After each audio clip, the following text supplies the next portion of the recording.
فرق مایه قومی کرد زمان ناشکی و دانه تو به زمان ناشکی و دانه تو به زمان کسنه کردن برن کسنه کردن برن کرد جنده بن جنده به قطعه آلا کردن جنده به قطعه آلا کردن هم خوردن رنگ کورو شورشی سردکن کنادیان مدارشان سردکن کنادیان مدارشان کسنه کردن برن کسنه کردن برن کرد جنده بن جنده به قطعه آلا کردن جنده به قطعه آلا کردن هم خوردن مریوتی مثل بین دینیمان و پالیمان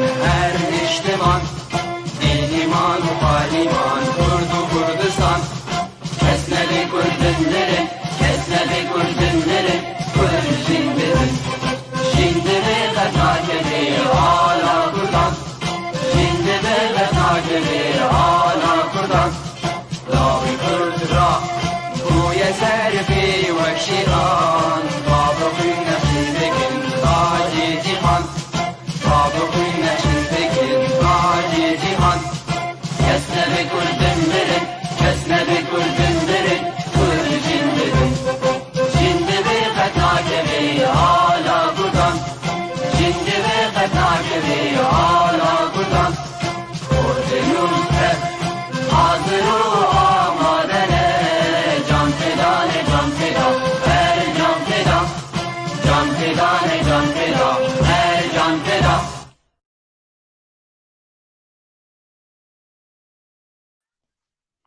مساء الخير وأسعد الله أوقاتكم بكل خير مشاهدينا الكرام مشاهدي طيف تي في قناتكم وصوتكم لكل أبناء شعبنا في سوريا.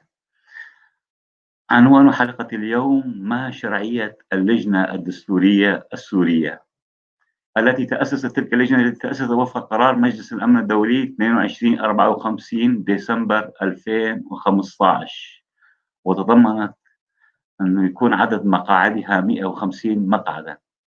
طبعا ما شرعية اللجنة الدستورية السورية في عليها إشارة استفهام ويمكن عشرات إشارات التعجب. هل ذلك القرار الشرعي؟ هل ذلك القرار في تأسيس اللجنة الدستورية قرار شرعي؟ وهل اختيار أعضائها وفق مقومات شرعية تامة؟ وهل ستكون نتائجها شرعية وتطبق وفق الفصل 7 بين قرارات الأمم المتحدة أو مجلس الأمن الدولي؟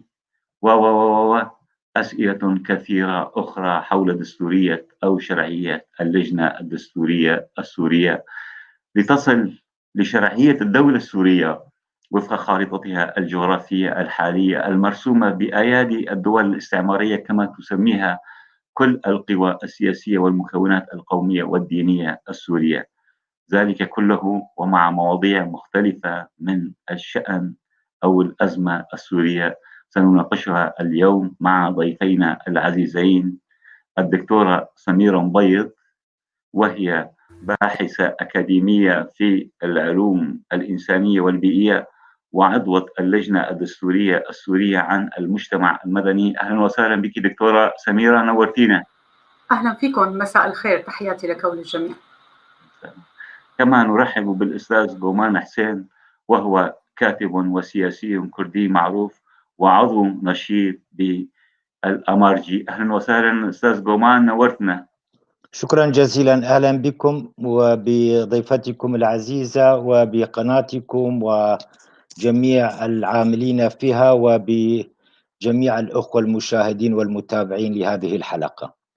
تسلم. وباسمكم جميعا ضيوف الكرام ومشاهدينا الأعزاء نشكر من وراء ستار الكنترول الأستاذ عبد الباقي حسيني رئيس الاتحاد العام للكتاب الذي يشرف على هذا البرنامج، والأستاذة المبدعة يسرى زبير، نشكرهم جدا على مساعدتهم لنا. دكتورة سميرة، قبل الدخول لموضوع الحلقة حبذا لو نعرف لمشاهدينا الكرام ما هو المجتمع المدني ودوره في سوريا ولو بشكل موجز وقصير، حيث هناك لغط كبير عند شبابنا وشعبنا حول علاقة المجتمع المدني بالسياسة وتدخلاتها مع بعضها.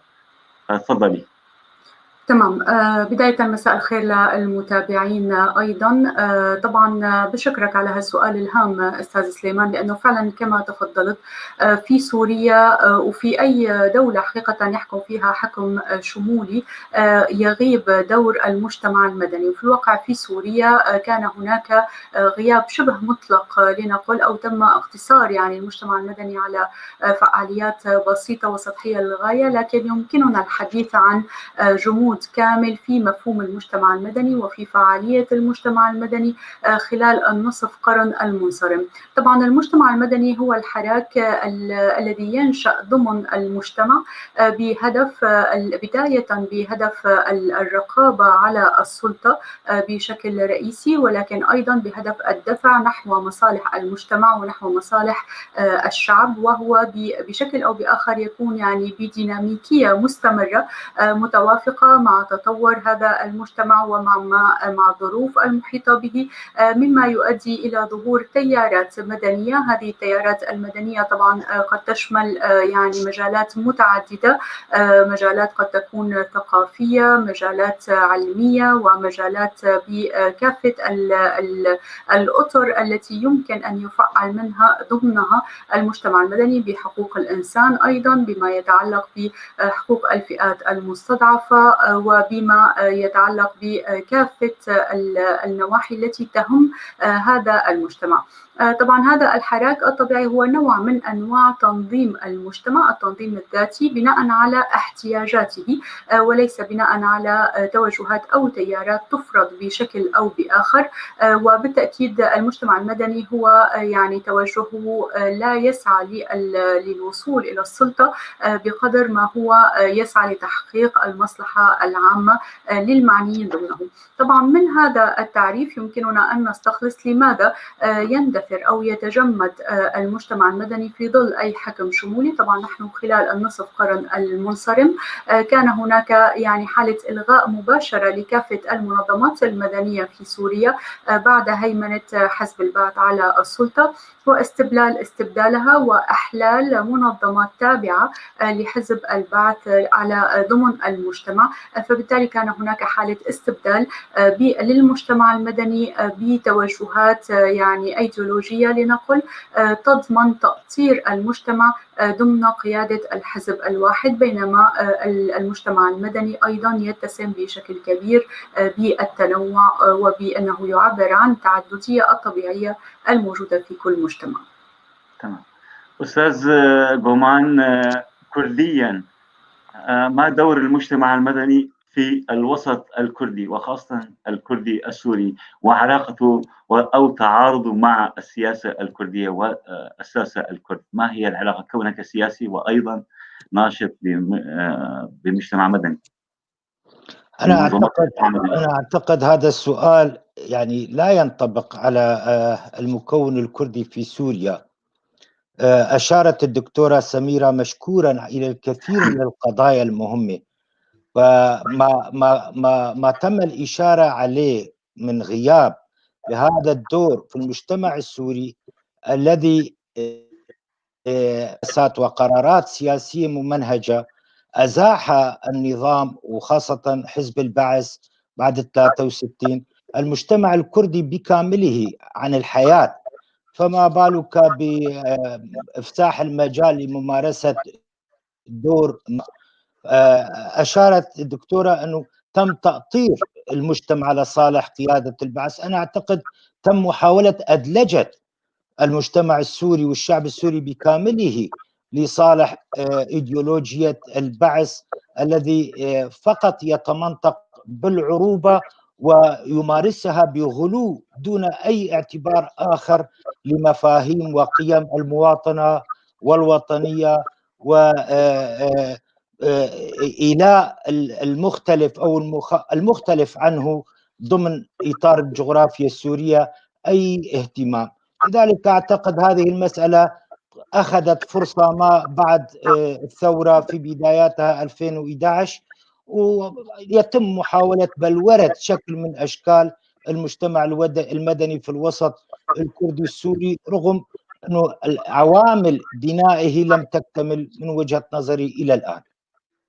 تماما. طبعا موضوع المجتمع المدني دكتورة سميرة أستاذ جومان كبير ويحتاج إلى حلقات وبحوث، وموضوعنا اليوم اللجنة الدستورية. دكتورة سميرة، أنت عضوة باللجنة الدستورية السورية. أولا، ما شرعية تأسيس اللجنة الدستورية السورية؟ يعني هل سوريا إذا كانت بسوريا، يعني المؤرخين الجغرافيين يقولون حتى تأسيس الدولة السورية وفق سيكس بيكو تأسست بأسس غير شرعية، وأيضا الأنظمة المتعاقبة على الدولة السورية منذ تأسيسها، وخاصة في حقبي الناصري والبعث، وتحديدا حكم السلطة الأسدية الأب والابن. يعني هل هناك شيء دستوري في سوريا حتى تكون اللجنة الدستورية السورية شرعية؟ تماما أستاذ سليمان، كما تفضلت الدولة تبنى على الدستور. الدستور هو القانون المؤسس للدولة، ونحن بحكم أننا في مرحلة تغيير جذري في سوريا، وكما تفضلت نحن أمام دولة فاشلة. يعني لدينا اليوم حالة من الفشل الذي نشهده على كافة الصعد وكافة المؤسسات، لكن ذلك ليس وليد اليوم. كما تفضلت، المؤسسات كان يستشري فيها الفساد منذ زمن طويل جدا، ولكن أيضا المحسوبية والشلالية، وكنا يعني أبعد ما نكون عن نموذج الدولة التي تحقق مصالح شعبها. فبالتالي أي تغيير جذري وأي تأسيس لدولة يقوم بشكل رئيسي على العقد الاجتماعي، الدستور الذي يتوافق عليه ويتوافق على بنوده وتوجهاته وعلى شكل هذه الدولة الشعب الذي يعني الذي متعلق به اختيار هذا الدستور وصياغة هذا الدستور. من هذا المنطلق فإن التغيير الجذري في سوريا نحو دولة القانون، دولة المواطنة، الدولة التي تحترم مواطنيها، يمر حتما عبر تأسيس دستور سوري يأخذ بعين الاعتبار كل هذه البنود. ألا يشك يعني دكتورة، هنا في الأولوية رقم 1 ورقم 2، ألا يفترض أولا أنه تسقط هذه السلطة حتى تكون هناك مجلس انتقالي ومشروع دستور يكون مشتركا في بنائه أو في تأسيسه الإخصائيين، خاصة القانونيين المستقلين، وخاصة في هذه اللجنة نرى أنه تم الاعتماد الرئيسي على أعضاء من الائتلاف وأيضا من قبل النظام. يعني كيف راح يكون شكل هذا الدستور؟ نعم، طبعا أنا أعتقد أنه لا يوجد أولوية لشيء على آخر، هناك مسار متوازي، أي أن عملية التغيير يجب أن ترتبط بأن يكون هناك رؤية واضحة لدى السوريين ماهية الدولة السورية في المستقبل، ما هو العقد الاجتماعي. يجب أن لا يكون هناك القفز في المجهول، لأن لدينا توجس كبير عند السوريين من أن لا يكون المستقبل على قدر الطموحات التي قدمت لأجل هذه التضحيات الكبيرة. ويعني تم نحن اليوم على أعتاب 1,000,000 شهيد ونصف الشعب السوري مهجر، فبالتالي هناك تضحيات كبيرة قدمت، والقفز للمجهول دون أن يكون هناك توجه واضح ومسار واضح، على الأخص بظل وجود يعني تجاذبات كثيرة على الأراضي السورية، والتي يمكن أن تفضي إلى شيء مما لا يأمل به ولا يحقق مصلحة السوريين على كافة الصعد. فبالتالي وجود هذه الرؤية هو العمل الدستوري. عندما يكون هناك أي عقد اجتماعي، وطبعا العقد الاجتماعي هو الذي يحقق سيادة هذا الشعب ويحقق إمكانية بناء الدولة عندما يتم التوافق على هذه الأسس. حينها نستطيع التحدث عن تغيير جذري، وبالتالي يمكن للمسارات المتوازية، أكرر من جديد وليست المتتالية، المتوازية، أن تنطلق بشكل سليم. نحن يعني اليوم على أعتاب عقد من البدء الثورة السورية ومن الحراك السوري، وشهدنا أن هناك صعوبة كبيرة في الوصول لهذا التوجه والوصول لتحقيق هذه التوافقات. فبالتالي من الضروري أن نبدأ بصياغتها وبتوضيحها وبتحديدها، مع الأخذ بعين الاعتبار الشرط الأساسي وهو أن تحقق العدالة لكافة السوريين. تماما. أستاذ جمان حسين، ذكرت الدكتورة العقد الاجتماعي ويجب أن يكون التوافق عليها. هل ترى كإنسان سياسي سوري أولا وكردي أنه تم هناك التوافق على هذا العقد الاجتماعي وتم تحديد ملامحه؟ شكرا. أولا يعني نعود إلى مصطلح الذي استخدمته، موضوع شرعية اللجنة الدستورية. أعتقد الشرعية تتم من خلال صناديق الاقتراع التي يجسدها الشعب باختيار ممثليه، وهذا لم يحصل. لعل بعض المكونات تمتاز أو تستطيع أن تحصل على مشروعية عملها، والبعض الآخر في اللجنة الدستورية أعتقد هو نتاج يعني تحركات دولية تم طبخه وإنضاجه من خلال الدول، وتم فرضه على اللجنة الدستورية، والتسميات تدل على المسميات. فبغض يعني دون أن نخوض في هذه المسائل. ثانيا، العقد الاجتماعي وفي هكذا حالات يجب أن تكون اختيارية، وهنا في الشرط السوري أيضا ينتفي هذا الشرط. ثالثا، المعايير التي تم اعتمادها في موضوع اللجنة الدستورية غير دقيقة. هم يقولون نحن نمثل الشعب السوري. الشعب السوري عبارة عن مجموعة من المكونات.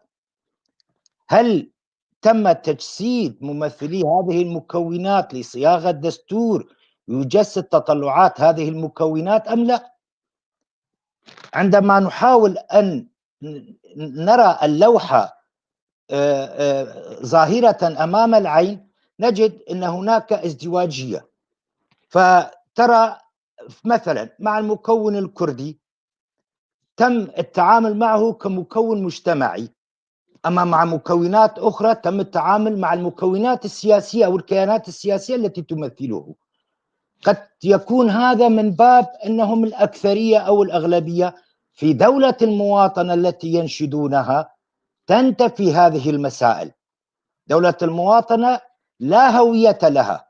سوريا أعتقد في ظل التطورات الحاصلة ومستقبلها يجب أن تتحول إلى أمة حتى تجسد هذا المفهوم الذي يتم طرحه ويتم دائما التأكيد عليه.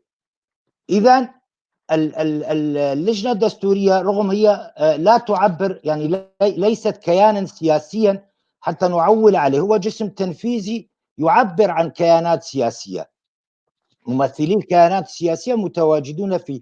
لكن القرار 2245 لم يؤكد على التوازي في موضوع معالجة الوضع السوري. تم تحويلها إلى سلل، وكانت الأولوية إلى الحكم الانتقالي. بدون الحكم الانتقالي أعتقد يتم بشكل من الأشكال إلى تعويم هذا النظام ومحاولة إدراجه مرة أخرى في العملية السياسية. وأعتقد هذه المسألة تم تجسيدها وبيانها من خلال عبارة يعني العبارة التصالحية، العدالة التصالحية التي لا يستطيع لا يمكن إسقاطها على الواقع السوري. العدالة التصالحية صارت مثلا تجربة المملكة المغربية عندما تمت المسائل في مجال حقوق الإنسان، تمت المصالحة مع الناس الذين تم هدر حرياتهم كراماتهم إلى ما هو، وتم العدالة التصالحية. العدالة الانتقالية يجب أن تجسد وهيئة الحكم الانتقالية يجب أن يتم التأكيد عليها، ثم ننتقل تاليا إلى باقي الخلال أو المراحل الأخرى حتى يتم ترسيخ الواقع الذي خرج السوريون من 2014 لترسيخ تلك الشعارات التي صبحت بها حناجر الثوار من أجل سوريا وطن للجميع، من أجل الحرية، من أجل الكرامة، من أجل المحافظة كما قالوا على وحدة سوريا وإقراره بدليل وضعوا يوما أو جمعة من المظاهرات باسم آزادي إشارة إلى التنوع وإشارة إلى التضامن وإشارة إلى المستقبل القادم لكل سوري. شكرا على التوضيح أستاذ جومان. دكتورة سميرة، ما تعليقك؟ هناك خاصة جملة من الانتقادات لهذه اللجنة. هذه اللجنة التي تشكلت أصلا وفق قرار غير شرعي، يعني 22/5/4، يعني هناك اختلاف وخلاف صار حولها كثيرا. الخطوة الثانية اختيار الأعضاء، المناصفة المحاصصة ما بين النظام، وأنت قلت هناك نحو 1,000,000 شهيد، وكيف النظام هناك يكون نصف أعضائها من النظام؟ لك الكلمة دكتورة. يعني فعلا هذا ما تفضل به الدكتور كومان يشكل جزء من ما يقوله الشارع السوري، يعني عدم رضاه على هذه اللجنة. تماما. طبعا المخاوف من أن تتحول اللجنة الدستورية لإعادة تدوير وتأهيل النظام بحد ذاته بشكله الحالي أو أي نظام شمولي هي مخاوف محقة وموجودة. ما أسميه أنا بعد تشكيل اللجنة الدستورية أو عندما طرحت أساسا فكرة لجنة دستورية هي المنطقة العمياء بعد اللجنة الدستورية. يعني هنا نحن أمام عدة مسارات سيدفع النظام نحو تأهيل نفسه، ولا يمكننا أن نتوقع منه إلا ذلك. لكن هل سيستطيع إعادة تدوير نفسه؟ وأيضا ستدفع أطراف من المعارضة لتقاسم السلطة مع النظام، وأن يكون هناك يعني عدم تغيير لنقل جذري كما نحن نطمح نحو دولة المواطنة والقانون، وإنما تقاسم سلطة في نفس الأطر القديمة. لكن في الحين ذاته ضمن اللجنة الدستورية هناك من يحمل فكر التغيير الجذري في سوريا، أي الخروج من المنظومة بأطرها السابقة والتي لا يمكن ضمن هذه الأطر. وهل لتلك الأفكار تأثير على عمل اللجنة وقرارات اللجنة دكتورة؟ نعم طبعا اللجنة لغاية اليوم لم يصدر عنها أي شيء نستطيع الحكم على فعاليتها، طبعا إلا كما رأينا جميعا لمدة 14 شهر تمت مناقشة ما عرف بين قوسين بالمبادئ الوطنية، وكانت مرحلة تعطيلية وتسويفية والتي سعى بها النظام فقط لكي يصل للمرحلة الانتخابية دون أن يكون هناك عمل جذري على الدستور. وللأسف فإن ما جرى وأن الأوراق التي قدمت في الجلسة الأخيرة ظهر فيها نوع من أنواع التناغم في هذا المسار، لكن هذا لا يعني أن اللجنة الدستورية ستبقى بهذا التوجه إعادة التدوير أو التأهيل أو حتى السير على هوامش الدستور. يجب أن يكون هناك توجه للخوض بشكل جذري بالعمل الدستوري وليس بإصلاح أو تعديل دستور 2012، لأن دستور 2012 شكل وأسس من أجل استمرارية السلطة الفردية والمركزية في سوريا. إذا هنا دور السوريين، وهنا أنا يعني أختلف طبعا بشكل أو بآخر مع ما تفضل به الأستاذ كومان. طبعا أتوافق معه، نحن لدينا مشكلة تمثيلية، وهذه المشكلة هي نتاج طبيعي لنصف قرن من غياب العمل السياسي والمدني، أي أن المجتمع لم يتح له تنظيم نفسه من أجل أن يفرز القيادات ويفرز التمثيل بشكل سليم. لكن اليوم نرى حراك تنظيمي ذاتي في المجتمع يشهد عليه بشكل رئيسي التنظيم المدني، وأيضا بشكل أو بآخر لو أنه بشكل يعني خجول أكثر لنقل تيارات سياسية ناشئة وحديثة. لكن رغم ذلك نرى أن الأيديولوجيات التابعة للمنظومة السابقة لا زالت بشكل أو بآخر هي التي تستقطب حالة العملية السياسية. وهنا أعتقد أن المعادلة تتطلب التغيير لكي يكون للمجتمع المدني دور ويكون له طرح وجهات نظر مؤثرة تعمل على الدفع بالمصلحة العامة وليس المصلحة الإيديولوجية. المصلحة الإيديولوجية اليوم لكافة التيارات السياسية لأنها تيارات موروثة من حقبة الأسد هي في تقاسم السلطة. إذن التغيير الجذري لن يأتي من هذه التيارات السياسية لنكون واضحين وعلى درجة من الشفافية مع أنفسنا بداية ولكن أيضا مع الشارع السوري. التغيير سيأتي من السوريين الذين هم أدركوا عدم جدوى هذه الأيديولوجيات وأن ما تقدمه وما قدمته يعني لا يرقى لمستوى دولة ولا يرقى لمستوى تحقيق مصالح وأمن الأمن الصحي والأمن التعليمي وكافة ما يحتاجه أي شعب. فبالتالي التركيز على الحراك المجتمع المدني، وهنا أنا لا أقصد فقط الأعضاء المجتمع المدني الموجودين باللجنة الدستورية وإنما عموم السوريين الذين هم بعيدين عن هذه الأيديولوجيات والذين أدركوا أن مسار التغيير يبتعد تماما عن هذا المسار. دكتورة، يعني ولو بشكل مختصر، كيف أنا ككردي سوري بدي أشعر أنه أنا إنسان سوري وهناك كما فضل دكتور جومان أنه لم يبحث مفهوم الهوية الوطنية السورية؟ هل نحن هناك أمام وطن سوري أم أمام أمة سورية؟ هناك من يتمسكون من خلينا نسميه الأشياء بأسمائها الواقعية، من الإخوان اللي مهيمنين على هياكل المعارضة يصرون أن سوريا تكون جزء من الأمة العربية. إذا كان جزء من الأمة العربية فأنا لست بسوري وأنا ذاك سأكون الانفصالي الأول، كما حال ليس بس الكردي، كما حال حتى العلوي وحتى الدرزي وحتى كل خلينا نكون واقعيين، المسيحيون المكونات الدينية ما بيقبلون. يعني سوريا أصلا هناك سوريا أصلا كلها غير عربية. الأستاذة الإعلامية ماجي خزام تقول يعني سوريا بعيدة كل البعد عن العروبة.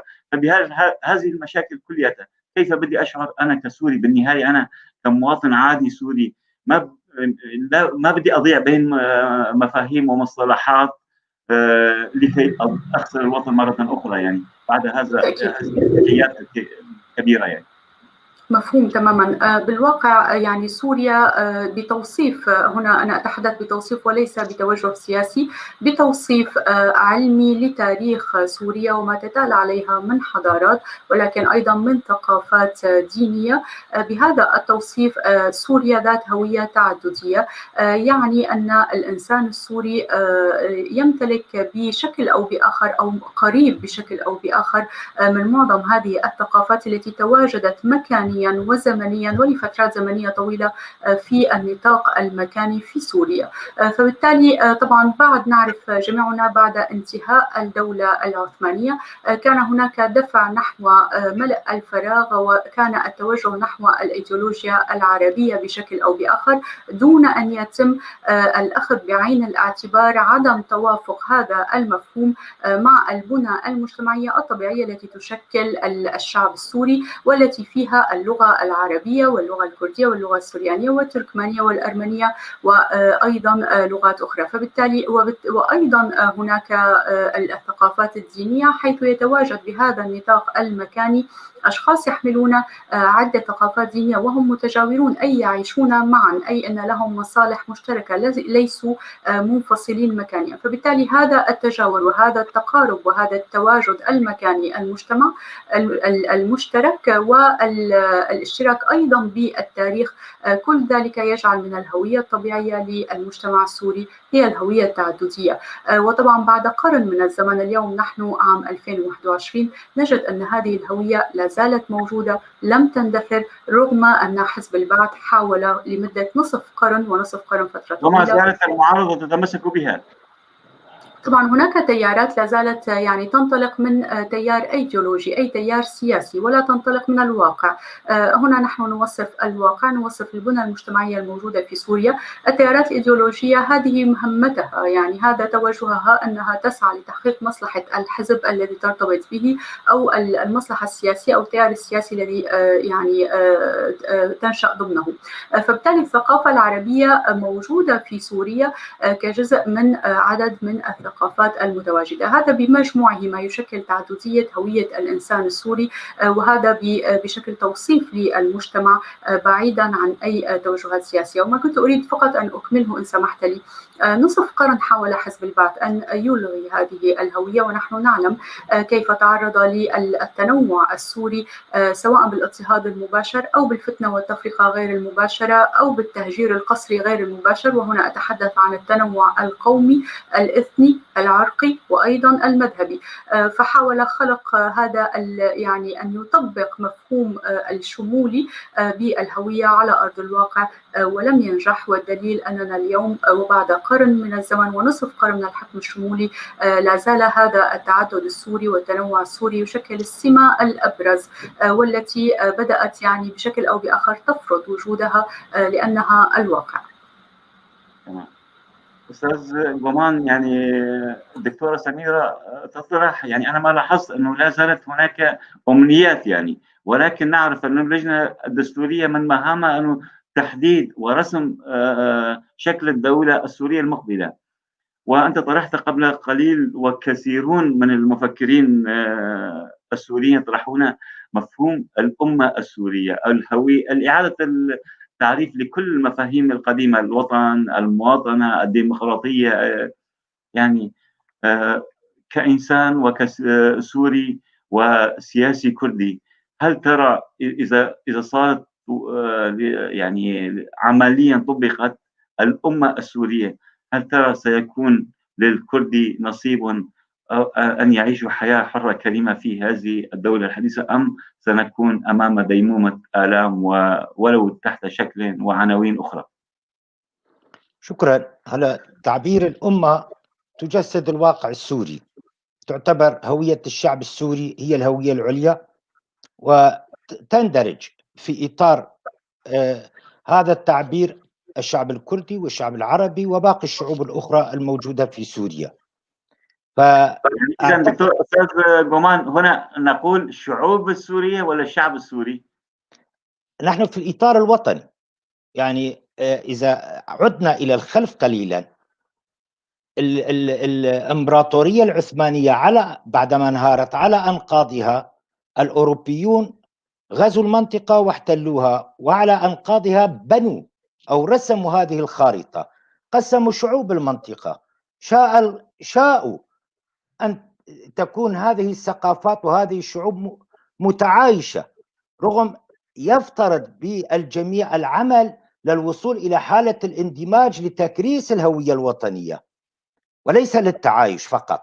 التعايش كانت يفترض أن تكون في المراحل الأولى التأسيسية، يفترض أن نكون الآن مندمجين، نجسد الهوية الحقيقية لسوريا طبعا حسب الطرح الذي يتم طرحه بشكل موارب يتماهى مع مصالح بعض الذين يحاولون. ثانيا، لا يوجد هناك في المنطق السياسي وفي التعبير السياسي كلمة وطن عربي. هناك شعوب عربية، هناك دول عربية، أما كلمة وطن لها تعريف. هذا الوطن يحدده جغرافيا محددة. إذا كان السوري يستطيع أن ينتقل إلى العراق دون جواز سفر، ووقتها أقول الوطن العربي تم تجسيده حقيقة، لكن هذا الواقع غير موجود، وشعوب المنطقة تم تقسيمها بهذا الشكل، وبنيت هذه الدول، وهذه الدول فرضت عليها ولا تستطيع الحراك نتيجة القرارات والمسائل المتعلقة بالأمم المتحدة وسياسات ومصالح الدول الكبرى وكيفية تطلعهم لمستقبل هذه المنطقة بالكامل. ما دام فرض علينا أن نتعايش، يفترض أن نزرع أسس كيفية التعايش للوصول إلى مرحلة الاندماج، لا أن نستخدم مسائل الأكثرية العددية أو ما شابه للتكريس والتوجه نحو الدولة القومية مرة أخرى، ومحاولة إغفال حقوق باقي المكونات ضمن سوريا. أعتقد سوريا لن تستقر إذا لم تتوفر شروط الدولة الوطنية في سوريا دون أن يكون لها أي هوية أخرى غير هوية الوطن السوري الذي يعادله الأمة السورية. متى ما وصلنا إلى تلك المرحلة أعتقد تنتفي الكثير من الخلافات وينتفي الكثير من المشاكل، وقد يكون هناك بعض الأصوات حينها تصدر لتقول لا، سنبقى ضمن إطار هذا الوطن ما دامه يلبي كافة حقوقنا وتطلعاتنا، ولا يتم إدراجنا بتصنيف مواطنين ما دون الدرجة الأولى. أستاذ جومان، هذا يجب أن يكون يعني واردا أو مؤكدا أو متفقا عليه في اللجنة الدستورية، ولكن لحد الآن الدكتورة تقول لحد الآن ما تنفذ القرار. يمكن اجتمعت مرتين في عام 18 وعلى ما أعتقد من كم شهر كمان، يعني ما تبقى لحد الآن. هناك لغط، هناك غموض، هناك تجزي بين حتى أعضاء اللجنة الدستورية. هل هذه اللجنة ولدت ميتة؟ اللجنة الدستورية تعاني منذ تشكيلها، والآن بعد انتخاب العام المنصرم المستقلين لها لم تستطع أن تنعقد حتى هذه اللحظة. وأعتقد تصريحات المملكة العربية السعودية بهذا الخصوص في الآونة الأخيرة أيضا كانت واضحة. اللجنة الدستورية لا تستطيع أعتقد الحراك، لأنها لا تستطيع أن تعبر عن طموحات الشعب السوري، لأنهم يعبرون، طبعا لا أقصد الجميع تجنبا للتعميم، لكن أغلبهم يعبرون عن مصالح الدول التي عينتهم واختارتهم في هذه اللجان. فمن كان الدقيقين التي تمولهم، التي عينتهم، التي اختارتهم، يعني أنا عندما أكون مجسدا لرؤية دولة ما سألبي مصالحها، كما هو شأن المعارضة السورية الممثلة بالائتلاف وما تمارسه في عموم سوريا من أدلجة، من تغيير ديموغرافي بحق الشعب الكردي، من ممارسات يعني ترتقي إلى ممارسات تكون جرائم حرب. ولا صوت إلى الآن استطاع أن يقول أو يرفض هذه المسائل من خلال التبرير، وأنا أحاول أتجنب التبرير وأحاول أن أمارس التفسير. شكرا أستاذ جومان، ولكنك أنت انتقدت الائتلاف الوطني وأنت أحد أعضائه، حزبك وهناك هذا يختلف عن هذا. نحن في واقع إذا نمارس المجلس الوطني الكردي يمثل مستقبل سوريا يتم بهذه يعني فرضت علينا مسارات نحن مضطرون أن نخوضها لأنه خيارات لا توجد. لذلك هذه تختلف. أنا هنا أعبر عن وجهة نظري كشخص جومان حسين، ولم أعلن أي انتماء لي من خلال التعريف على منبركم. ولكن الكرد يعرفونك أنت شخصية كردية معروفة أستاذ جومان. لا يضر يعني أنا أمارس حقي كشخص، كإنسان سوري كردي، بالتالي يهمني مصلحة سوريا ومستقبلها. من هذا المنطلق أتحدث، لعلها تكون صرخة لا تكون في وادي، تكون في سهل. دكتورة سميرة، يعني أسئلة كثيرة ورؤى يعني مظلمة أظهرها أستاذ جومان حول اللجنة الدستورية. ما تعليقك على كل ما تفضل به؟ من وجهة نظري أن علينا العمل بأي مسار ممكن من أجل تحقيق التغيير الجذري بسوريا. سوريا اليوم يعني كما ذكرنا قبل قليل مهددة بشكل أو بآخر بفشل كامل للدولة، لكن أيضا معاناة السوريين في كافة المناطق هي من مسؤولية كل من يعمل بالشأن العام، أي أننا يجب أن لا نتخلى عن أي مسار، والمسار الدستوري هو مسار على درجة من الأهمية. طبعا يعني أتفق مع ما تفضل به الأستاذ جومان بكثير من النقاط، لكن رغم ذلك يجب أن نقدم كل ما هو ممكن من أجل أن يتقدم مسار الدستوري نحو دستور حديث عصري يعترف بالمواطنة، بتطبيق القانون، ولكن أيضا يعترف بتعددية الهوية التي توافقنا عليها قبل قليل، ويؤسس لبناء الدولة السورية بناء على الواقع السوري هذه المرة، وليس بناء على معادلات مصالح الدول كما جرى منذ عام 1920. هذه المعادلات كان يمكن أن يعني بشكل أو بآخر تفضي إلى شيء لو أنها أخذت بعين الاعتبار البنى المجتمعية السورية، ولكن لم تؤخذ بعين الاعتبار هذا الواقع وهذا التنوع الموجود بالشعب السوري. ورأينا أننا اليوم بعد قرن من الزمن لا زالت المنطقة في حالة عدم استقرار، وستستمر بحالة عدم استقرار حقيقة إن لم ننطلق من وقائع علمية حقيقية توصيفية تحقق مصالح الجميع، ولكن ليس بحسب المصالح، ولكن أيضا تحقق هذا الانتماء الذي تشعر به هذه المجموعات التي تتواجد في هذا المكان المشترك، وأن يعترف هذا الواقع أو هذا المفهوم المستقبلي بالتاريخ وبالحاضر، ويبني للمستقبل بناء عليهم دون فرضيات يعني تذهب بعيدا عن الواقع مهما كانت تحقق مصالح الدول. طبعا ما تفضلتم به أيضا حول أن هذه التجاذبات أيضا كانت ذات أثر سلبي حتى ضمن المعارضة. ما نشهده أخيرا هو يعني أكبر دليل هذا الصراع بين الدول، والذي يترجم بشكل أو بآخر على صراع بين السوريين للأسف وللمستغرب وللمستهجن، لكن هذا ما يحصل، أن الصراع بين الدول يترجم إلى صراع بين السوريين، ويفضي بالنتيجة إلى حالة عدمية من المصلحة السورية، وحالة عدمية من التقدم بالعملية السياسية، وحالة عدمية من معالجة معاناة السوريين وتحقيق التغيير الجذري الذي نطمح له جميعا. إذن المسار الدستوري رغم كل كافة نقاط الضعف لنقل التي جاءت بشكل أو بآخر بالعملية التأسيسية، والتي أيضا ترتبط بتعقيدات وبالحالة الاستثنائية بالوضع السوري، لكن رغم ذلك هو أحد المسارات التي يمكن العمل عليها بجدية من أجل أن تفضي فعليا لتحقيق مصلحة السوريين، وهو الهدف الذي يفترض أن يجمعنا أو أن يجمع كل من يعمل بالشأن السوري العام. دكتورة، من مهام اللجنة الدستورية أن تصون أرض وجغرافية الدولة أو الوطن السوري.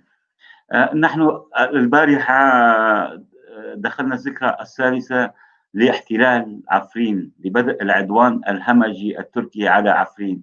وعفرين ما أدراك ما عفرين، كل يوم هناك يعني إن لم نقل إبادة، هناك إباحة لكل القيم الأخلاقية ناهيك عن الإرهاب والإجرام المنظم.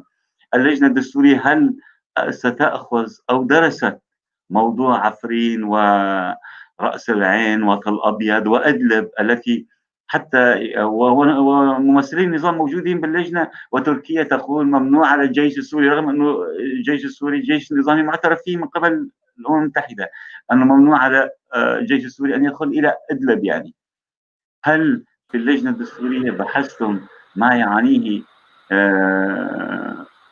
أرض سوريا أو ما تعانيها أرض سوريا من انتهاكات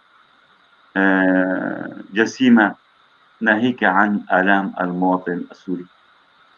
طبعا يعني كما ذكرنا قبل قليل لغاية اليوم عمل اللجنة الدستورية يعني بشكل كان هناك اجتماع واحد للجنة الموسعة، فيما بعد تتالت 4 جولات للجنة المصغرة، والتي لم تدر ولا بأي شكل من الأشكال حول هذه الأمور ولا حتى حول المفاهيم الدستورية، إنما كانت عبارة عن يعني دوران حول ما عرف بالمبادئ الوطنية والتي فرضها بشكل كامل وفد النظام. فبالتالي لا للأسف ليس طبعا هي من مسؤولية، ليس من مسؤولية المباشرة لعملية الدفاع، ولكن من مسؤولية كل من يعمل بالشأن العام أن يجد حلول بشكل أو بآخر، أو يضمن أنه في المستقبل لن تكون هناك مثل هذه الممارسات، والتي يعني في الواقع حتى قبل حالة الحرب وحالة العشوائية الموجودة اليوم في الأراضي السورية كانت متواجدة ولو أنها كانت بشكل ضمني أكثر لنقل أو غير ظاهرة بشكل أو بآخر، لكن حالة الاضطهاد المباشر والغير مباشر كانت موجودة لعدة فئات سورية. واليوم ما نراه مع يعني بعد عقد من الانفلات بحالة العنف والتسلح العشوائي ووجود قوى خارجية، ولكن أيضا ليس قوى منظمة وإنما وجود أيضا مجموعات أو فصائل تعمل على ترهيب السوريين في كافة المناطق. كل هذه الأمور تتطلب علاج، ليس علاج مؤقت وإنما علاج مستدام أو بالأحرى حلول مستدامة، وهذه الحلول تقوم على بناء دولة على أسس سليمة. هذا هو الحل الوحيد للخروج من حالة استباحة الأراضي السورية سواء من قبل القوى الخارجية ولكن أيضا من قبل العصابات والميليشيات والمتطرفين وكل من هذه المسميات. فبالتالي التوجه الفعلي للجنة الدستورية لصياغة الدستور فعليا والتوجه للمضامين الصحيحة التي تضمن حقوق السوريين هي يمكن أن تكون يعني أهم ما تقدمه هذه اللجنة لعموم الشعب السوري لإنهاء هذه المرحلة من الفوضى ومن العشوائية ومن الانفلات الأمني والتدهور الاقتصادي ولكن أيضا التدهور الاجتماعي والإنساني. أستاذ جومان، ما تعليقك على ما تفضلت به الدكتورة سميرة؟ وهناك سؤال خاص لك أنه حول قانونية الشعب والأمة السورية والفرق بينهما. تفضل. هلا ما تفضلت به الدكتورة سميرة يعني أعتقد يحتاج إلى محاولة إعادة صياغة في الكثير من المضامين. اللجنة الدستورية يجب أن تجسد طموح الشعب السوري ولا تجسد المكونات الإيديولوجية. هاي نقطة. متى ما استطاعوا أن يجسدوا طموح مكونات المجتمعية للشعب السوري يستطيعون بكل بساطة أن يصلوا إلى ما ينشدونه. يعني اللجنة الدستورية هو جسم تنفيذي لصياغة اللجنة الدستورية. عادة اللجان الدستورية يعني تجسد المفاهيم السياسية المتفق عليها، لكن مثل ما أشرت بالبداية إذا لم يستطع فرضا المكون الكردي ممثل فيها بشخص وتعداده يتجاوز 3 مليون. لا 3 20% مليون من سكان سوريا، يتجاوز 20% من سكان سوريا. أخي مليون ما في مشكلة، مو الموضوع مو هون. ونلاقي مثلا مكون آخر يتم اختيارهم من خلال مكونات سياسية وليس كمكون مجتمعي يعني على طريقة النسبة والتناسب. قد يقول التركمان مثلا أحدهما لا وجود لهم، لا يطلعوا كالتركمان مثلا، يعني نكون واضحين، كالتركمان لا يتجاوزون العشرات العوائل يعني. بس بغض النظر إن كنت فردا في دولة المواطنة يجب أن تصان حقوقك، يجب تمام. أن لا تهدر كرامتك إن كنت فردا. نحن لسنا في صدد وضع يعني التعداد للمكونات السورية، وبسوريا حتى مكتب الإحصاء لم يشر إلى هذه المسألة، وهذه المسألة غير دقيقة لأن الدستور السوري لا زال يقر بأن جميع السوريين هم عرب سوريون. إلا اللهم الدوائر الأمنية كانت تشير تضع أمام كل اسم انتمائه المجتمعي أو الديني أو الطائفي اللي هو، لكن وذلك لنيل العقاب الأكثر. نحن أستاذ الكريم نحن بصدد بناء استعادة الدولة السورية التي نطمح إليها. المسائل لا تتجذر أو تأخذ مناحي أخرى نطلقها بصفة إن والله أنا شعب كردي موجود على أرضي التاريخية وهذا من حقي. في السياسة لا تأخذ الحقوق بهذا الشكل. لو كانت المسألة تتعلق بالحقوق والناس تحترم والدول تحترم الحقوق، أصلا سايكس بيكو ما قسمت شعوب المنطقة بهذه الطريقة. المسائل في السياسة تبنى على المصالح. تستطيع أن تلبي مصالح الدول العظمى ذات التأثير التي تستطيع أن تغير المناطق وخرائطها تمهيدا وعلى تدرج، حينها تستطيع أن تطرح ما تشاء وأن تفكر بالطريقة التي تشاء. اسمح لي هنا أستاذ جمال بسؤال، اسمح لي بسؤال صغير. يعني نتذكر ملا مصطفى البرزاني قالوا له تعال صير نائب رئيس العراق، ولكن تخلى فقط عن كركوك ونقيم لك اقليما كاملا، ولكنه لم يتنازل رغم انه كانت الظروف كلها ضده كما الحال. يعني انا قصدي انه ما بدنا يعني نخضع لشروط الاراده الدوليه التي تقضي على حقوقنا. يعني ما بدي اقول امالنا، حقوقنا. يعني مثلا فعلا الشعب الكردي شعب يعيش على ارضه تاريخيا، فهل نقبل مثلا باقل من الفيدراليه؟ هذه كارثه يعني. كمثال تفضل. يا صديقي، نحن لم نأخذ بموضوع الفيدرالية. أنت أخذت مسار وحددتها بيسر. لو طرحت الموضوع في صيغة الفيدرالية كنا ناقشناها بموضوع الفيدرالية، لكنك طرحت. لا، الحقوق، يعني كونك قلت الحقوق نعم. والإرادة الدولية. طرحت التساؤل أنه الأمة السورية، أنا لما أقول الأمة السورية بمعنى نحن الشعوب السورية كافة متساوين أمام القانون الذي أمام الدستور والقوانين الذي يضعه السوريون باختيارهم دون إكراه لرسم مستقبلهم وكيفية عيشهم في المستقبل. هنا أقصد أي هذه الدولة لا هوية لها. هذه رسالة للذين يحاولون الدفع باتجاه الدولة القومية على مبدأ العروبة أو الدولة الإسلامية، وعم يحاولوا يرشوا عليها شوية بهارات أنه نحن لا ديمقراطية تتماشى مع الإيديولوجيا. هذه قناعتي، إن كانت دينية أو كانت وضعية. فقط الديمقراطية هي التي تستطيع أن تكرس هذه الثقافة وتستطيع أن ترتقي بنا من خلال نشر هذه الثقافات وإعادة مناهج التعليم بصيغ وآليات تتماشى مع هذه الثقافة وهذه المفاهيم. دون ولكن ذلك مفهوم الديمقراطية لا يحتاج إلى تعديل أخرى. ما حدث في أمريكا منذ يومين، منذ عملية استلام تسليمة بين ترامب وبوش، أكدت أنه هناك الديمقراطية بحاجة إلى إصلاح. يعني هناك أكدت أن أمريكا دولة ديمقراطية عريقة أصيلة، الإيديولوجيات والشعبوية لا تستطيع أن تنال منها، بدليل الجمهوريون والديمقراطيون تكاتفوا للحد من هذه الظواهر والمظاهر التي انتابتهم. تركوا كل شيء وحافظوا على ديمقراطية أمريكا، حافظوا على منطق ومفهوم المؤسسة المتجذرة في المجتمع الأمريكي. هذه الرسالة التي حاولوا أن يعني ينشروها للناس ويصدروها لهم. حاولوا الحد من الشعبوية، وأعتقد أمريكا لن تمرض حتى تصحو. فالوضع يختلف. نحن شعوب متخلفة بعموم المنطقة.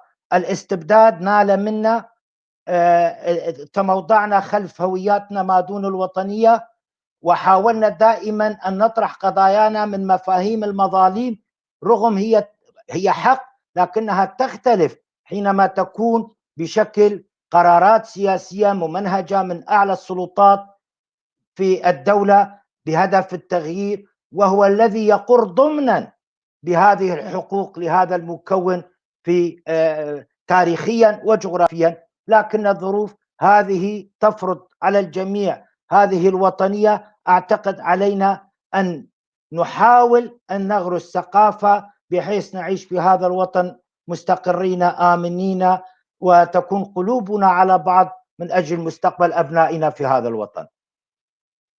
نتمنى ذلك. نعود إليك دكتورة سميرة. دكتورة، جملة من المفاهيم والمصطلحات، وأهم مفهوم الوطنية والمواطن ومفهوم الأمة السورية، هل درستم ذلك في اللجنة الدستورية السورية؟ وأنت كدكتورة مختصة بالبيئة السياسية، كيف ترين شكل الدولة السورية القادمة التي يجب أن تحقق آمال وطموحات كل المواطنين؟ يعني سوريا تكون ديمقراطية تعددية فيدرالية مدنية علمانية، أي شكل تجدينه الأنسب للآمال وطموحات السوريين أو للوضع السوري العام؟ نعم، بداية اسمح لي فقط أكد على بعض النقاط الهامة اللي تفضل بالإشارة لها الأستاذ جومان. طبعا من هاي النقاط نقطة يعني أولا الابتعاد عن الأيديولوجيا. طبعا هذا سياق العالم اليوم. الآن سأخرج قليلا يعني من نطاق السوري. طبعا يعني من يدرس ويقرأ التاريخ ظهور الهويات عبر العالم، لدينا العديد من الهويات التي تظهر ومن ثم تندثر. بفترة من الفترات على سبيل المثال كان لدينا الهوية الاستعمارية والمضادة للاستعمارية. هناك هوية العالم المتقدم والعالم عالم دول العالم الثالث وإلى ما هنالك. اليوم نحن نتوجه نحو حقبة جديدة. هناك تغيير على مستوى الإنسانية عموما. من هذا التغيير ما نشهده في منطقة الشرق الأوسط وتحديدا في سوريا بحكم السياق الحديث، ولكن في معظم الدول التي جرت فيها الثورات مؤخرا. طبعا الخروج نحو هويات جديدة تبتعد عن الأيديولوجيات، هذا ما أردت الإشارة إليه، نحو هويات تأخذ بعين الاعتبار وتنطلق فعليا من الواقع المحلي. يعني نبتعد عن هذه الهويات العامة ونتجه أكثر للأخذ بعين الاعتبار الواقع المحلي ضمن مفهوم الهوية الإنسانية العامة. كل هذه الأمور على المستوى الإنساني تنعكس أيضا في منطقتنا وتجعل من الضرورة، ونحن نجد اليوم حتى بالسياق الطبيعي يعني الإنسان الذي يسعى لتطبيق المصالح السوريين، أو على سبيل المثال ما جرى في مرحلة الجائحة الوبائية كورونا، كيف أن هذه الإيديولوجيات باتت يعني محط سخرية بشكل أو بآخر. الاحتياجات الإنسانية اليوم ليست أبدا بهذا الاتجاه، ولا تحقق هذه التيارات الإيديولوجية أي مضمون من ضرورات واحتياجات الإنسان. إذا نحن على أعتاب مرحلة جديدة على المستوى الإنساني تتطلب منا التفكير أيضا بكيفية التقدم بالمسار السوري ضمن هذا التغيير العام. وهنا يبرز سواء مفهوم التعددية بالهوية وسواء الانطلاق من التنوع السوري لتمثيله بشكل قانوني وبناء دولة على أسسه. طبعا هذه المفاهيم أو الأمور، وحتى كما تفضلت حضرتك أستاذ سليمان، حتى مفهوم الديمقراطية يخضع اليوم للكثير من المراجعات والنقد والتقويم مثل أي مفهوم. يعني لا يوجد شيء ثابت مع تطور الإنسان، جميع المفاهيم تتطور معه وتتطلب أن يعني يتم مراجعتها باستمرار وأقلمتها مع احتياجات الإنسان، لأن هذا المفهوم هدفه هو خدمة الإنسان وليس أن يصبح الإنسان رهينة للمفهوم. بينما التيارات الأيديولوجية المتصلبة نجد فيها الفكر رهينة للتيار الأيديولوجي، وهنا يعني لدينا إشكالية كبيرة لأنها تكف عن تحقيق مصلحته وتصبح على العكس تصبح عبء على هذا الإنسان وتمنعه من التطور والتقدم لتحقيق استقراره ومصلحته. فكل هذه المفاهيم بحكم التغيرات العالمية تخضع يعني لنقل حالة من حالة التحولات لتصبح أكثر فائدة، ليس لنقدها أو لمدحها وإنما لتصبح أكثر موائمة للواقع الإنسان اليوم. طبعا هذه المفاهيم لم تناقش في اللجنة الدستورية، لم يناقش أي أمر من هذه الأمور حقيقة بحكم هذا التعطيل الذي جرى، ولكنها بالتأكيد ستكون مطروحة موضوع الهوية، موضوع الدولة السورية، وكما تفضلت ما هو شكل هذه الدولة. طبعا أنا لن أستطيع تحديد شكل هذه الدولة، لكن ما أستطيع أن أقوله أن هذه الدولة يجب أن تتفادى ما كان عليه الحال طيلة الفترة السابقة لأنه أثبت فشله. فبالتالي يجب أن تبتعد عن المركزية، يجب أن تكون دولة لا مركزية. فيما بعد ما هي آليات هذه اللامركزية أو حدودها وتطبيقها والعلاقة بين المناطق وإلى ما هنالك، هذه الأمور تحتاج للتفصيل بشكل معمق، ربما لا يكون اليوم أو خلال هذا الحوار مكان أو متسع لها. أيضا يجب أن تكون دولة تبتعد عن وضع السلطات بيد الفرد والتحكم بكافة الأمور بيد الفرد، والذي هو منصب رئيس جمهورية، أو هذه يعني هذا التوجه بربط كافة السلطات ووضعها بربطها بمنصب واحد. يجب أن تكون أيضا تعطي مساحة أوسع وأكبر للبرلمان، وهذا البرلمان أيضا يجب أن يعبر عن الحالة المحلية بالإضافة إلى وجود برلمان يعبر عن الوضع السوري عموما، أي برلمان بغرفة الغرفتين. طبعا فيما يتعلق بالحالة الديمقراطية بالتأكيد، لكن مع موائمة هذه المفاهيم بما يضمن أن تكون تمثل الحالة السورية، والأهم من ذلك أن تحقق مصلحة الشعب السوري. دكتورة سميرة، لو سميرة مبيض انتخبت رئيسة لسوريا، هل ستوافق أن تكون سوريا ديمقراطية تعددية فيدرالية؟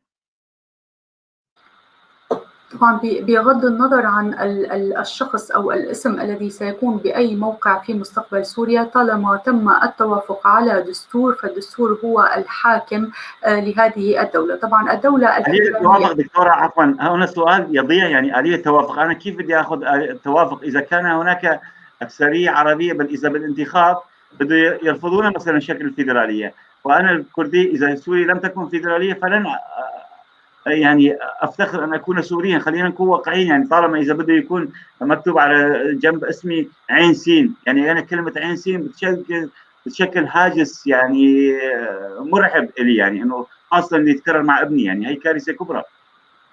مفهوم تماما أستاذ سليمان، وأوافقك الرأي أن ما سيجعلك فخورا بسوريتك هو أن يكون هناك اعتراف بهذه التعددية السورية، أن تكون حضرتك كشخص كسوري كردي، كذلك السوري العربي والسوري السورياني، أن يكون هناك رابط مشترك بين كل هذه المكونات، أن لا يكون هناك وعاء جامع كما تفترض بعض التيارات الإيديولوجية، وهي افتراضات خاطئة لأنها أثبتت فشلها، وليس لأني أنا أقول أو حضرتك تقول، لأنها أثبتت فشلها على مدى نصف قرن من الزمن وربما أكثر أيضا. إنما أن يكون هناك رابط ينطلق من الواقع السوري وهو التعددية. في هذه الحالة أكون كما أنا اليوم كسورية لدي الثقافة العربية، ولكني أفتخر أيضا بأن هناك سوريين أكراد وسوريين سوريان وسوريين أرمن، وكل ما يشكل التعددية والتنوع السوري. من هذا بالإضافة إلى ذلك، ليس ذلك فقط ما يحقق الافتخار أو الرغبة بالانتماء.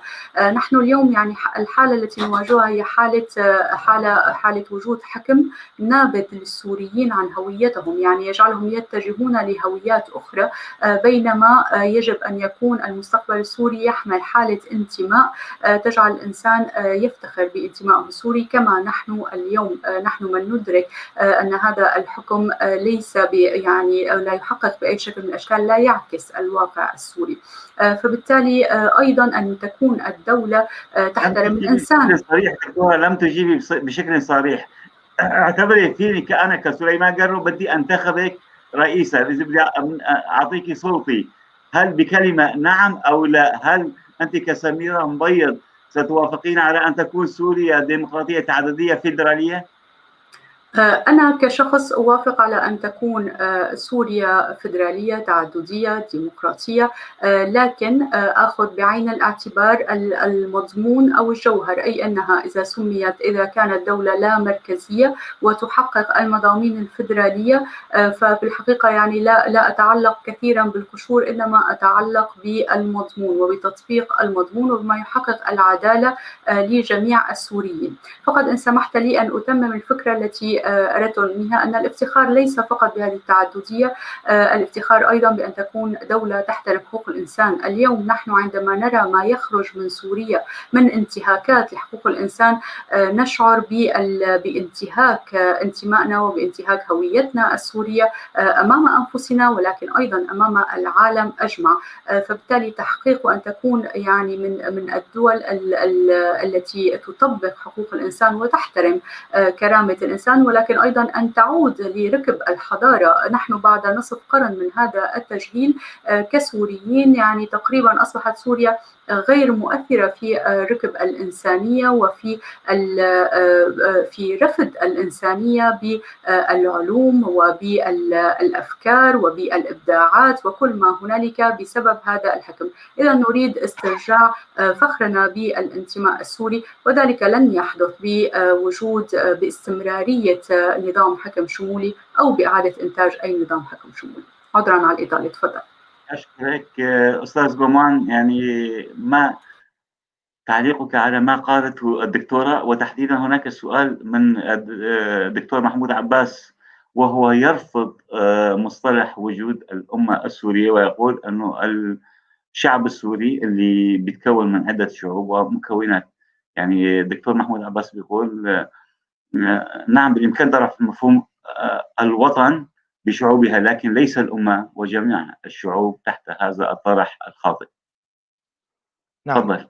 أنا لو استطعنا نحن السوريين أن نفسح المجال أمام امرأة ومسيحية، وعذرا على هذا الاستخدام دكتورة سميرة، كنا الآن نتحدث عن كيفية الوصول إلى الحداثة الأكثر تطورا أيضا ما بعد الحداثة، أما كنا تناقشنا فيما عفى عليه الزمن منذ مئات السنين من قبل الدول المتقدمة والمتطورة. نحن الآن نبحث عن هوياتنا. بخصوص أنا مفهوم الشعب الأمة لا تناقض كما يطرحها الدكتور محمود مع فائق احترامي له، وأنا هنا أفصل بين النظام الحكم وبين هذا المفهوم. عندما نتطرق إلى نظام الحكم السلطات حينها أو شكل الدولة السورية، حينها نتطرق إلى إن كانت مركزية لا مركزية فيدرالية، والأهم ما هي طبيعة هذه الفيدرالية. طبيعة هذه الفيدرالية، هذه الجملة والتي أشارت إليها مشكورا الدكتورة سميرة، المضامين، يعني ليس التعبير وحده ما يعبر، لكن مضمون هذا التعبير هو الذي يجسد المستقبل والمآلات. فيعني نحن في السياسة نعمل وفق المستطاع، وعلي بن أبي طالب قال كلمة: اطلب المستطاع كي تطاع. فضمن هاي الظروف، وهي في فن يعني إدارة الممكن، ضمن هاي الظروف، ضمن هاي المستجدات، ما يمكن البناء عليه، أنا من وجهة نظري الكردي السوري من مواطن عربي سوري إذا انتقل إلى مواطن كردي سوري دستوريا هي خطوة تحسب له ولا تحسب عليه. قد يكون الآخر يقع في مشكلة أنه تنازل، لأن لا زال مفهوم المواطنة التي يتم طرحها غير مجسدة حقيقة كمفهوم كما هو وارد في التعاريف وكما هو قائمة في كثير من الدول. فدائما نحاول أن نطرح ونمارس التقية من خلال الممارسة الفعلية العملية.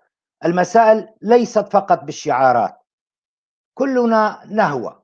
أنا لست بشاعر حتى أن يعني أترك لمخيلتي تكن. في السياسة هناك معطيات، تعمل وفق المعطيات، وفق الأحداث، وفق الظروف، وفق الإمكانات. الإمكانات المتاحة ترفع شعارك من خلال هذا الإمكان. عندما ترفع شعارا كبيرا جدا ولا تجد أن تحققه، تلاقي هناك ردات فعل انعكاسية تؤثر عليك وعلى مفاهيمك وعلى إدارتك للمرحلة كحركة سياسية.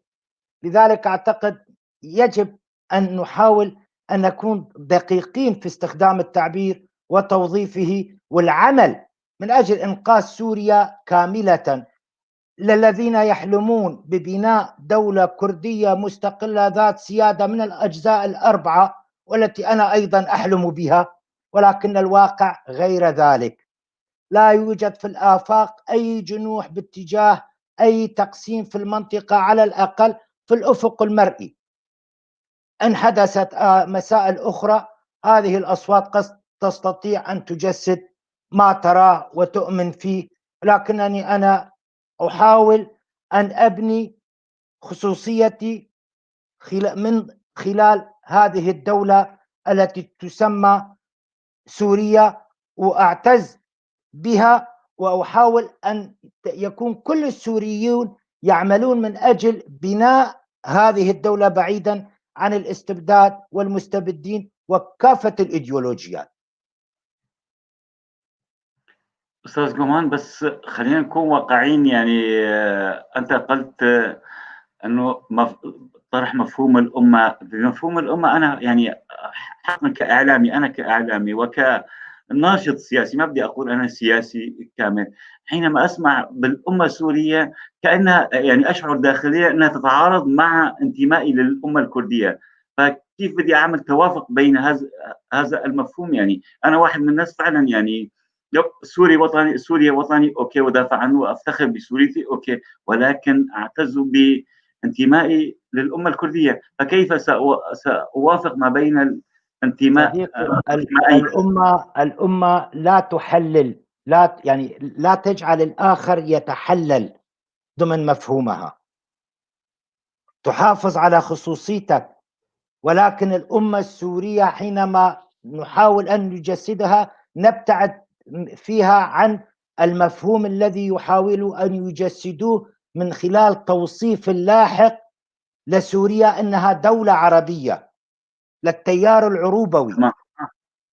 وضحت الفكرة، أشكرك. عندما تقول سوريا دولة عربية أصبحت دولة قومية عربية، والذين يمارسون أو يعملون في هذا الخط هم العروبيون وليس العرب كاملهم. هذا الشعور لا نجده في الكثير من الدول العربية، كما لا نجد الكثير من المسائل التي يطرحونها الإيديولوجيون في الإسلام السياسي في الدول غير العربية الإسلامية. هذه المعاناة وهذه المسائل لا نجدها، تجاوزوها. لكن أزمة الهوية التي يحاولون مزجها والخروج بمفهوم آخر يلبي مسائلهم الإيديولوجية والشخصية ولا تلبي قضايا الشعوب، بدليل ما يحصل في تونس، بدليل ما حصل في مصر، بدليل ما حصل في ليبيا وما يحصل في ليبيا. هذه القضايا يجب أن تعالج بشفافية دون أن نحاول كل منا أن يشد المسألة باتجاهه فقط. يجب أن تكون هناك مسألة جامعة، وأعتقد هذا الطرح هو الجامع لجميع السوريين لحتى نتجاوز ونصل إلى الدستور العصري الحديث الذي أشارت إليه الدكتورة سميرة مشكورة. دكتورة سميرة، يعني سؤالي قبل الأخير لك، يعني فعلا نحن بحاجة إلى هوية جامعة، إلى مفهوم جديد جامع، مفهوم دستوري جامع لروحنا وانتمائنا الوطني السوري.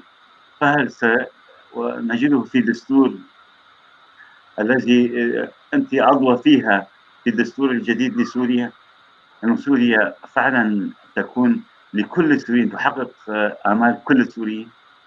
طبعا هذا ما نعمل عليه، وهذا ما يجب أن يكون هدف كل إنسان سوري.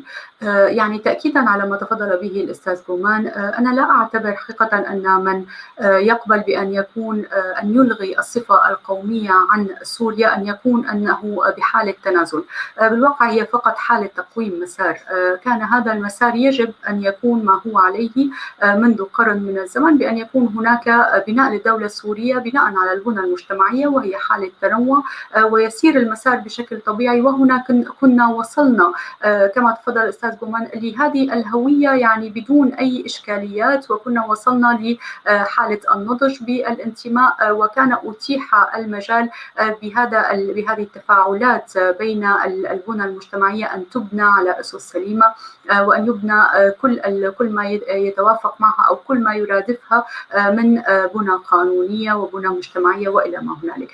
فاليوم نحن عندما نطالب بالهوية السورية كما هي، فهو تقويم للمسار. كان هناك إقحام عامل معين نتيجة ظروف معادلات مصالح، ولكن أيضا فراغ سياسي وإلى ما هنالك في مرحلة معينة، فتم يعني إقحام اتجاهات غير لا تطابق الواقع. ونحن اليوم ما نعمل عليه ليس تنازل، يجب أن لا يفهم كتنازل بالأحرى من قبل أي طرف، وإنما يجب أن يؤخذ كما هو، بأنه الهوية الطبيعية لو لم يكن هناك حالة التغيير في مسار الشعب السوري كانت ستكون هي الهوية التعددية، الهوية السورية، وهي التي ستحل لنا جميع الإشكاليات. وإلا في حال يعني الاستمرارية كل طرف ببناء أو بالسعي لتيارات قومية، فإنما سيستمر هو النزاع البيني البيني، والنزاع البيني لا يسمح ببناء دولة ولا يسمح بحصول استقرار، وسيبقى يذهب الشباب السوري من عرب ومن كرد ومن تركمان ومن غيرهم ضحية لهذه الصراعات البينية، ولن نستطيع بناء المستقبل كما يجب. إذن هو ببساطة كما أعتقد لكي يكون المفهوم قريبا علينا هو استعادة الهوية السورية الحقيقية، والتي هي تضمن وتعتز بكافة مكوناتها القومية والدينية والثقافية، وكل ما سينتج حتى مستقبلا ضمن هذا التفاعل البشري والديناميكية في المنطقة، كل ما يمكن أن ينتج من أفكار هي نتيجة هذا الشعب، وهي تخرج من يعني من ديناميكية تفاعلية سليمة. وأما في حال استمرارية فرض أو يعني لنقل تجاذبات أيديولوجية فنحن نسير بمتاهة مستمرة بات لها قرن من الزمن وقد تستمر فترة طويلة جدا. واليوم المرحلة المنعطف اليوم أمام السوريين قد يسمح فعليا باستعادة زمام الأمور وباستعادة السيادة السورية، وهنا السيادة يعني أتحدث بها منطلق فعليا امتلاك العقد الاجتماعي وامتلاك الاختيار بأن هذه المكونات تسعى فعليا لبناء تواجد مشترك ولبناء دولة تفتخر بانتمائها إليها. دكتورة سميرة، يمكن عم تقرأين معي على الشاشة هناك أسئلة كثيرة لكما الاثنين، ولكن سؤال ما لفت نظري خاص لك من أستاذ علي جان، مصطفى علي جان، يقول: هل تؤمن الأستاذة الدكتورة سميرة بحق الكرد بتغيير المصير مهما كان اختياره أسودا بحق أو بكل شعوب الدنيا؟ نريد جواب صريح وواضح دون ربط الجواب بأشياء أخرى. نعم، طبعا أنا أؤمن بحق الإنسان، ومن ضمن حقوق الإنسان هو حق تقرير المصير، فبالتالي من هذا المنطلق نعم أؤمن بحق تقرير المصير للأخوة الكرد أو لأي مكونات أخرى قد ترى في يعني ترى لها توجهات أو مسارات. لكن إضافة إلى ذلك أؤمن أيضا بأن هذا التراكم التاريخي في المنطقة يجعل منها فعليا تعطي أو تشكل حالة تتضمن أيضا الوجود الكردي والوجود العربي والوجود الكافئ السورياني وكافة المكونات الموجودة بالمنطقة لم تتح لها الفرصة بأي مرحلة من المراحل لتقرير مصيرها. فبالتالي المرحلة اليوم أو المنعطف اليوم كما سبق وذكرت قد يكون هو الأنسب لكي فعلا نستحق أو نستطيع الدفع باستعادة الانتماء السوري واستعادة القدرة على بناء دولة سورية وطن لجميع السوريين. أستاذ جومان، أيضا سؤالي ما قبل الأخير، وخاصة أنا شخصيا أنظر لجومان حسين بتفاؤل برؤية كسياسي كبير، يعني بدون مجاملة. لك كل الاحترام ولي ثقة برؤيتك. سؤالي ما قبل الأخير، يعني شكل الدولة السورية القادمة هل ستكون جغرافيا وفق وضعها الحالي وسياسيا، وستشكل وفق آمال غالبية أو إن لم نقل كل الشعب السوري ما عدا الطبقة السياسية المرتزقة الآن التابعة للدول، يعني غالبية الشعب السوري ترنو إلى سوريا أن تكون فعلا لكل السوريين، سوريا ديمقراطية تعددية علمانية فيدرالية. هل ترى ذلك ممكنا في سوريا القادمة؟ سوريا مقسمة على أرض الواقع، ننطلق من الواقع ومن خلال الواقع أيضا نبني. سوريا مقسمة، نحاول استعادة هذا التقسيم بوحدة هنا العمل، لكن بكل أسف بحجة محاربة البيادة الأتراك وفي مقدمتهم أو على رأسهم المعارضة السورية بين المزدوجتين الرسمية تعتبر نفسها، التي نالت موافقات من بعض الدول واعتبرتها مشروعية لها تتحدث وتتمنطق فقط باسم السوريين وكأنها الوحيدة، وكأن السوريين قد منحوها تلك الشرعية. فلو كانوا بحقيقة يعني حقيقة يجسدون ما طرحته الثورة في بداياتها لأعطوا نموذجا يحتذى به بخلاف ما كان موجودا في ظل الأسد أو في ظل البيادي في المناطق التي تم احتلالها من قبل الأتراك أو الواقعة تحت سيطرة المرتزقة التابعين للدولة التركية الذين يخدمون الأمن القومي التركي على حساب تأليب مكونات المجتمع السوري والشعب السوري ضد بعضهم البعض دون إلى هذا المستقبل أي اهتمام أو إعارته، وكأنه منطق القوة سيبقى سائدا إلى ما لا نهاية. لذلك نحاول دائما أن نقرأ الواقع بموضوعية، ونحاول أن ننطلق من هذه الموضوعية إلى الجمع، إلى تجميع. هذا التجميع أعتقد حجرته لبنته الأساسية تبنى على الحوار الكردي في منطقة كردستان، منطقة شمال شرق سوريا. المكون لماذا لم تقل اقليم كردستان سوريا وقلت شمال شرق سوريا؟ لانه هذا التعبير يجب ان يشمل باقي المناطق كلها. هناك محافظتين ليست تاريخيا كما نحن نقرا وكما نحن نقر انها قسم منها يعني تم تقسيم شعوب المنطقه. المهم الحوار الكردي اعتقد هو اللبني لاستقطاب المعارضة السورية إلى الأرض السورية من مناطق في تلك المنطقة والانطلاق منها، خاصة القوى الديمقراطية وليست الدول التي تحتل سوريا.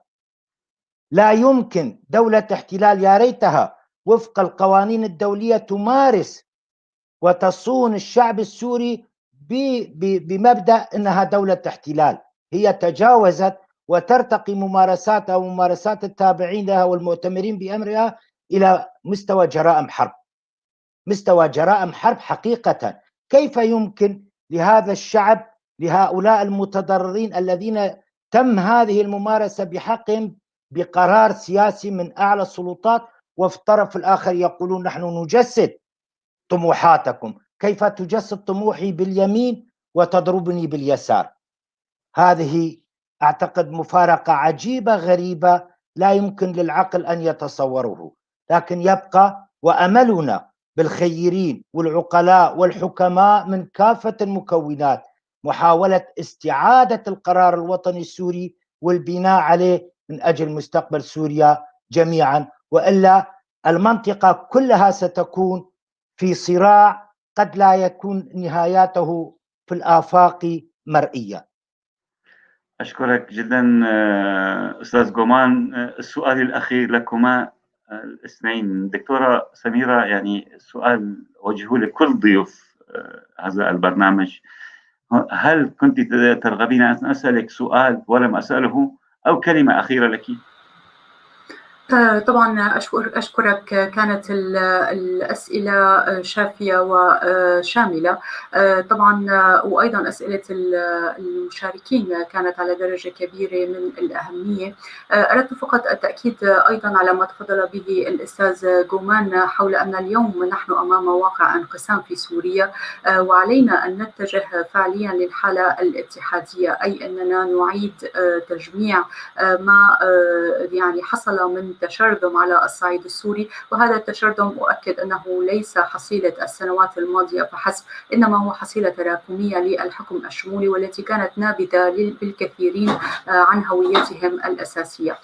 طبعا بالتأكيد يعني بختام اللقاء وبالإضافة لشكر هذا المنبر على إتاحة الفرصة للحديث، أؤكد أن أي تغيير لا يمكن أن يتم إلا إذا بني على أسس دستورية، وهذه الأسس الدستورية لا يمكن أن تكون مستدامة وقابلة لبناء دولة إلا إذا أخذت بعين الاعتبار تحقيق العدالة لجميع السوريين، وأن تكون أيضا تسعى لتحقيق الاستقرار. طبعا ورد بين الأسئلة التي يعني مرت أمامي على الشاشة تساؤلات حول استعادة أحد الدساتير الماضية. من وجهة نظري قد نجد في الدساتير الماضية شيئا ما نستطيع الارتكاز عليه، لكن لا يمكننا بأي حال من الأحوال أن نسعى للتقدم بالمسار السوري باستخدام سياقات يعني جاءت في وقتها. الدستور ينبع من حالة ظرفية للمجتمع، فبالتالي ما كان في الماضي هو ينبع من حالات ماضية. اليوم نحن طبعا مع اعتزازنا بكافة التاريخ السوري وبكل ما بذله الآباء المؤسسون من أجل النهوض بسوريا، لكن اليوم نحن أمام واقع جديد وأمام احتياجات جديدة على المستوى السوري وعلى المستوى العالمي بشكل أوسع وأكبر وعلى المستوى الإقليمي، وهي تتطلب حصريا دستور عصري وحديث. وذلك لا يمنع أنه في حال كانت هناك بنود قد نستفيد منها من المضامين أن نستخدمها، لكن أن نتبنى أي من الدساتير الماضية ذلك غير موضوعي ولا يوافق الواقع ولا طموحاتنا في المستقبل. شكرا لك. كل الشكر لك. نفس السؤال لك أستاذ جومان، هل كنت تتمنى أن أسألك سؤالا ولم أسأله، أو كلمة أخيرة لك توجهها إلى الشعوب أو الشعب السوري؟ شكرا على طبيعة الأسئلة ونوعيتها. أعتقد هذه المنابر وجدت للحوار والعصف الفكري. لا أحد منا يمتلك حق التوقيع والتفصيل، وكأن آراءنا هي قطعية وباتة، ولا هي مجرد حوارات نحاول من خلال التحاور والحوار نجسر الهوى التي فرضوها علينا من أجل مستقبل بلادنا. فكل الشكر لكم وكل الشكر لك شخصيا، والشكر الجزيل للدكتورة سميرة المبيض، وأشكر كافة المتابعين الذين حتى إذا انتقدوني بقوة أتقبلها. ف يعني من اجتهد وأصاب له أجر، ومن اجتهد من اجتهد وأصاب له أجران، ومن اجتهد وأخطأ له أجر، وفي كل الأجر يعني إلنا الأجر حتى لو كنا مخطئين. نحن فقط نطرح رؤى، أفكار، قد نختلف قد نتفق، والاختلاف لا يفسد للود قضية. شكرا جزيلا لكم على إتاحة الفرصة. كل الشكر لكم. أنا حقيقة في هذه الحلقة شميت رائحة الياسمين، من ياسمين دمشق دكتورة سميرة مبيض كانت هذا، ومن ياسمين قامشلو الأستاذ جومان. نورتونا باسمكم جميعا، باسم مشاهدينا نشكركم جدا جدا. ومشاهدينا الكرام انتظرونا بعد نصف ساعة من الآن، ستكون هناك حلقة خاصة على طيب تي في عن الذكرى الثالثة للاحتلال التركي لمدينة عفرين والعدوان الهمجي عليها. مرة أخرى أشكركم جميعا مشاهدينا الكرام على متابعة هذه الحلقة، واعذرونا إذا لم نستطع الإجابة على كل الأسئلة، فالأسئلة كثيرة، ونوعدكم ونعدكم بأن تكون في الحلقات المقبلة إجابات أكثر وترضيكم. وكل الشكر مرة أخرى دكتورة سميرة مبيض، نورتينا، كنت فعلا اليوم ياسمينة الحلقة، ياسمينة دمشق. شكرا جزيلا. أستاذ جومان نورتنا، يعني سعيد جدا جدا معك ومع الدكتورة، ودمتم وأنتم مشاهدينا الكرام في رعاية الله وبألف خير. شكرا جزيلا.